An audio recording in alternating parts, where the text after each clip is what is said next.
India express में आपका खैर मकदम है, स्वागत है। वीडियो शुरू करने से पहले आपसे गुजारिश है कि आप इस चैनल को ज़्यादा से ज़्यादा सब्सक्राइब करें और इसके वीडियोस को शेयर करें। भारत के प्रधानमंत्री नरेंद्र मोदी जी पिछले दिनों से जिस तरह के भाषण दे रहे हैं, उस पर पूरे मुल्क की प्रतिक्रिया आ रही है। यहाँ तक कि इंटरनेशनल मीडिया ने भी उसका नोटिस लेना शुरू किया है, इसलिए कि इस समय देश में आम चुनाव चल रहे हैं। उसका दूसरा मरहला भी पूरा हो गया है, लेकिन पहले मरहले तक जिस तरह की शब्दावली और भाषा का प्रयोग हो रहा था, उस पर किसी को कोई आपत्ति नहीं थी। लेकिन जैसे ही पहले मरहले का चुनाव समाप्त हुआ, प्रधानमंत्री के और बीजेपी के दूसरे लीडरों के टोन में, स्टाइल में, शब्दों के प्रयोग में गैर मामूली तब्दीली देखी गई और बीजेपी अपने पुराने एजेंडे यानी हिंदू मुस्लिम पाकिस्तान वगैरह पर अपनी उसी पुरानी पिच पर बैटिंग करती हुई नजर आने लगी। हद तो जब हो गई जब प्रधानमंत्री ने मुसलमानों को बराह टारगेट बनाते हुए उनको ज़्यादा बच्चे पैदा करने वाले कहा, उनको घुसपैठिया कहा, उनको दरअंदाज कहा। देंगे। और पहले जब उनकी सरकार थी, उन्होंने कहा था कि देश की संपत्ति पर पहला अधिकार मुसलमानों का है। इसका मतलब ये संपत्ति इकट्ठी करके किसको बांटेंगे? जिनके ज्यादा बच्चे हैं उनको बांटेंगे। घुसपैठियों को बांटेंगे। क्या आपकी मेहनत की कमाई का पैसा घुसपैठियों को दिया जाएगा? आपको मंजूर है? ये कांग्रेस का मैनिफेस्टो कह रहा है कि वो माताओं बहनों का सोने का हिसाब करेंगे, उसकी जड़ती करेंगे, जानकारी लेंगे और फिर उस संपत्ति को बांट देंगे और उनको बांटेंगे जिनको मनमोहन सिंह जी की सरकार ने कहा था कि संपत्ति पर पहला अधिकार मुसलमानों का है।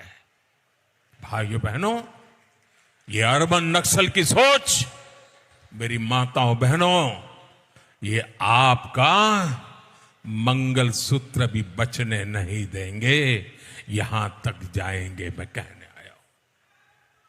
यानी इसी मुल्क के शहरियों को अगर इस तरह से कहा जाएगा, अगर उनको इस तरह के से टारगेट बनाया जाएगा और वो भी मुल्क के प्रधानमंत्री की तरफ से, जो इस देश के हर शहरी का मुहाफिज है, उसका संरक्षण, उसका दायित्व है, अगर वो अपनी 20 करोड़ की आबादी को इस तरह से टारगेट करेगा तो सवाल पैदा होना चाहिए और वो सवाल पैदा हो रहे हैं। सवाल ये है कि क्या बीजेपी बौखला गई है? क्या बीजेपी छटपटा गई है? क्या उसकी समझ में नहीं आ रहा है कि वो करे क्या? क्या चुनाव जीतने के लिए हर वो हद पार कर दी जाएगी जिसके बारे में सोचा भी नहीं जा सकता? हमारे प्रधानमंत्री तो शायद वही कर रहे हैं जो उन्हें नहीं करना चाहिए था। तो ये सवाल पैदा होता है कि आखिर ये छटपटाहट, ये घबराहट, ये बौखलाहट क्यों है? आखिर बीजेपी की सफ़ों में इस तरह की सरासीमगी, इस तरह की तशवीश क्यों पैदा हो गई है? जो पार्टी 400 पार का नारा लगा रही थी, तो 400 पार का नारा लगाने वालों को जिसको इस बात यकीन हो कि उसकी सीटें 370 और उसके सहयोग के साथ मिलाकर 400 के पार जा रही हैं, उसको इस तरह का जतन करने की ज़रूरत क्या है कि वो अपने ही मुल्क की 20 करोड़ की आबादी को किनारे लगाने की कोशिश करे, 80 करोड़ की आबादी को ये बताए कि ये वो लोग हैं जो तुम्हारा माल छीनने वाले हैं, ये वो लोग हैं जिनको उनकी खास अपोजिशन पार्टी यानी कांग्रेस तुम्हारा माल छीनकर, यहाँ तक कि मंगलसूत्र भी छीनकर मुसलमानों के हवाले करने जा रही है। क्या कांग्रेस के मैनिफेस्टो ने उनकी सपों में घबराहट पैदा कर दी है? क्या कांग्रेस ने कुछ ऐसे वादे कर लिए हैं जो लोगों के दिलों तक पहुंच रहे हैं, लोगों के दिलों में उतर रहे हैं? क्या कांग्रेस के 1 लाख रुपया सालाना औरतों को देने की गारंटी, या बेरोजगार नौजवानों को 35 लाख खाली पड़े हुए पदों पर भर्ती करने की गारंटी, या नौजवानों को जो बेरोजगार हैं 1 लाख रुपए सालाना देने की गारंटी ने क्या चुनाव का माहौल बदल दिया है? क्या बेरोजगारी वाकई एक मुद्दा बन गई है? क्या महंगाई ने अपनी जो हमारी गृहिणी है, जो हमारी औरतें, जो घरों में औरतें हैं, वो महंगाई से वाकई परेशान हो गई हैं और वो कुछ और सोच रही हैं? क्योंकि औरतें बीजेपी का बहुत बड़ा वोटर रही हैं और उन्होंने ही 2019 में बीजेपी का बेड़ा पार लगाया था।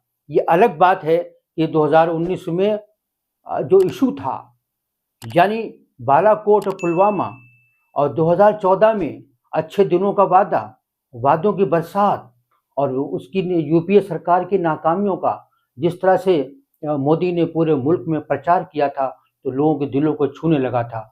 लेकिन अब ऐसा लगता है कि 2024 में किसी भी तरह का कोई एजेंडा काम नहीं कर रहा है, कोई नैरेटिव सेट नहीं हो रहा है। मोदी की गारंटी एक नैरेटिव दिया गया था, यानी पहले बीजेपी थी, फिर बीजेपी सरकार हुई, फिर मोदी सरकार हुई और अब सिर्फ मोदी रह गए हैं। यानी पार्टी, उसकी आइडियोलॉजी, उसके कार्यक्रम सब पीछे चले गए और एक हस्ती, एक शख्सियत मोदी की रह गई है। यानी जो कुछ है इस मुल्क में वो मोदी ही कर सकता है, इसलिए मोदी की गारंटी है। ये एक नैरेटिव दिया गया, लेकिन ये नैरेटिव लोगों के दिलों तक पहुंचने में नाकाम रहा है।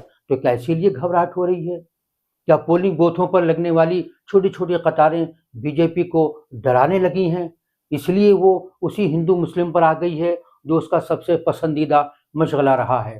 क्या क्या कहा गया, क्या कुछ कहा गया, वो आ चुका है, उसको दोहराने की ज़रूरत नहीं है। लेकिन प्रधानमंत्री जैसे बड़े ओहदे के लिए, बावकार ओहदे पर बैठे हुए शख्स के मुंह से अपने मुल्क के शहरियों के लिए घुसपैठिया, दरअंदाज और ज़्यादा बच्चे पैदा करने वाली जैसी शब्दावली को किसी भी तरह से कोई भी समाज कबूल नहीं कर सकता। यही वजह है कि जो बीजेपी का स्ट्रॉन्ग सपोर्टर है, जो उनके अंधभक्त हैं, वो भी इस तरह की शब्दावली को पसंद नहीं कर रहे हैं। तो क्या ये बैकफायर हो रहा है?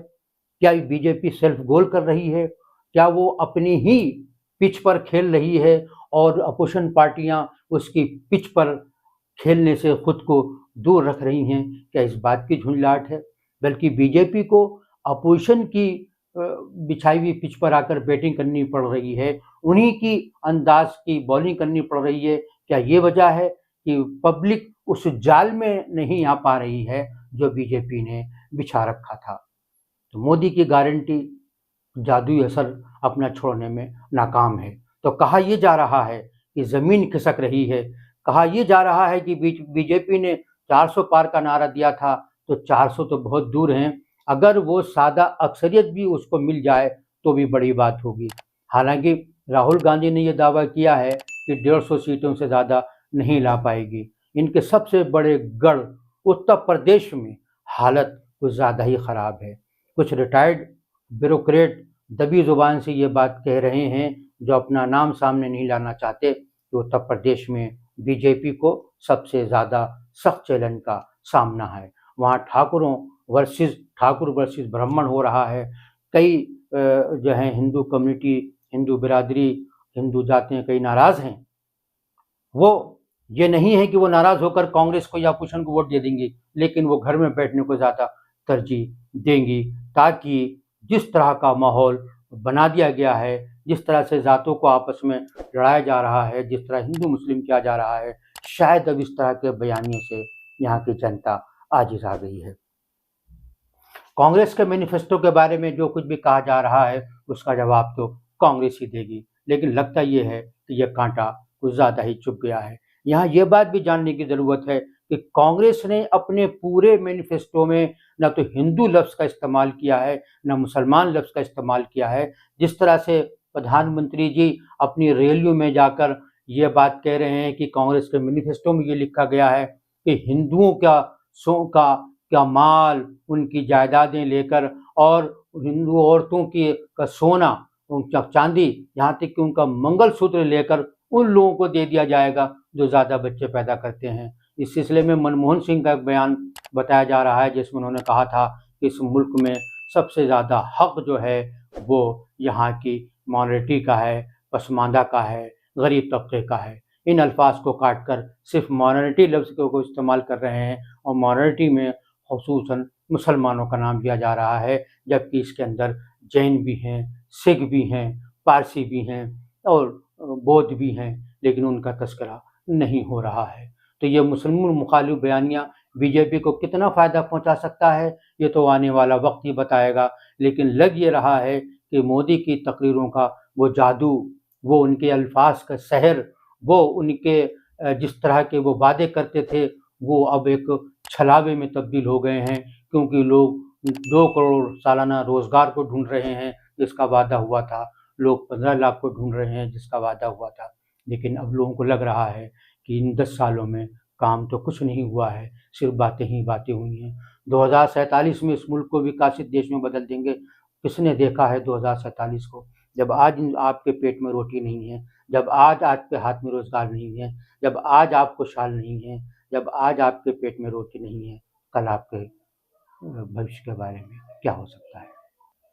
कहा यह जा रहा है कि अब इलेक्शन खुल गया है, हाथी के दांत बाहर आ गए हैं, अब कुछ छुपा हुआ नहीं रहा है। अब चुनाव में क्या होने जा रहा है इसका भी एहसास हो गया है, चुनाव किसके पक्ष में होता हुआ जा रहा है इसका भी पता चल गया है। लेकिन क़ब्ल अज़ वक़्त कोई बात कहना सही नहीं होगा, इसलिए कि बीजेपी के पास एक ताकतवर मशीनरी है, हर बूथ पर उसके पास लोग हैं, वो चुनाव को बदलना जानती है, वो चुनाव के रंग को बदलना जानती है, वो अपने लोगों को बूथ तक लाने का हुनर जानती है, उनसे वोट डलवाने का हुनर जानती है, वो इलेक्शन को पलटने की ताकत उसके पास है, उसके पास ऐसी मशीनरी है जो हालात को बदल सकती है, जबकि अपोजिशन की तो खाली है। तो सिर्फ जनता की ख्वाहिश, सिर्फ जनता की ताकत के साथ अगर मशीनरी भी मिल जाए तो फिर नतीजा दूसरा हो सकता है। जनता क्या करने जा रही है ये तो 4 जून को पता लगेगा, लेकिन जिस तरह से पन्ने खुल रहे हैं, जिस तरह से 2 मरहले में जो रुझान सामने आया है, उससे लग रहा है कि बीजेपी की नींद उड़ रही है। लेकिन बहुत ज़्यादा खुशफहमी में होने की ज़रूरत नहीं है, इसलिए कि चुनाव रातों रात में पलटता है और बाजी किसी भी वक्त भी पलट सकती है। लेकिन ये तो तय है कि मोदी की ज़मीन खिसक रही है। आज के लिए बस इतना ही।